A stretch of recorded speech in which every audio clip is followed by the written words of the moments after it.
بسم الله الرحمن الرحيم الحمد لله رب العالمين وصلى الله وسلم على سيد المرسلين سيدنا محمد وعلى آله وصحبه وسلم أجمعين أما بعد ولي وحان كجرنا حسوسنتي يعني حسوسين نسان وقفا إذا سن لهن بش بركة سنة رمضان كليبكي نوغو دنبي وحان كسو هذا لقيب كميدا فضلك soomka uu leeyahay waxaan kaloo sii wadi doonaa haddana qayb kaloo ka mid ah yacni fadliga soomku qofka soomay soomka sabab wuxuu u noqdaa inuu gaashaan uga noqdo cadaabka ilaahay subxaanahu wa tacaala nabiga calayhi salaatu wassalaam wuxuu yidhi alsiyaamu junnatun yastajinnu biha alcabdu min annaar soomku waa gaashaan uu qofka soomayay uu iskaga xijiyo naarta oo naarta uu kaga badbaado xadiiskaasina waa xadiis xasana oo imaam axmed fi musnadihi uu kusoo saaray marka waa yani cadaabka inaan ka badbaadno aad baan u jecelnahay jannada inaan galnana aad baan u jecelnahay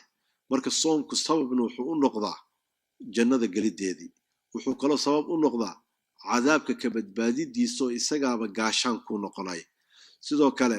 xadiis kale waxaa jira saxiixa nabiga calayhi salaatu wasalaam uu leeyahay jannada waxaa ka mid ah albaabadeedii baab la yidhahdo alrayaan yacni baabkaasi ama albaabkaasi waxaa ka gala keliya dadka sooma ayaa ka gala marka waxaad halkaa kaaga muuqata soomku inuu yahay sababun lidukhuuli aljanna sabab jannadana ku geliya cadaabkana kaa badbaadiyo inuu yahay tan labaad soomku wuxuu tilmaamayaa sabir inuu qofkan uu leeyahay dulqaad yacni amarkii ilaahay subxaanahu wa tacaala dulqaadkuna waa wax nala amray oo ilaahay subxaanahu wa tacaala una amray marka sabirkaasi aad muujisay inaad ku sabirto gaajada inaad ka sabirto wixii naftaada ay jecleed waxay ma aragtay sabab kugu noqonaysaa أجري فربضا إنه إلهي سبحانه وتعالى أكسيه إنما يوفى الصابرون أجرهم بغير حساب إلهي سبحانه وتعالى دتك الصبرة أجري قود إلهي سبحانه وتعالى وأوفيا حساب لعان سيقون ترى الحين مركا وحاكلو معرتي يعني إذا آد مهم وإنا أغانو صومكو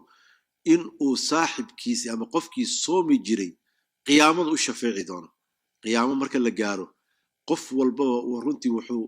tamanin doonaa ama uu jeclaan doonaa cid u shafeecdo oo maanta yani ilaahay xaggii uga argeysa soomka iyo qur'aanka labaduba dadka way u shafeecaan marka haddii aad ka mid ahay dadka soomi jiray soomku waa kuu doodayaa maalinta qiyaamo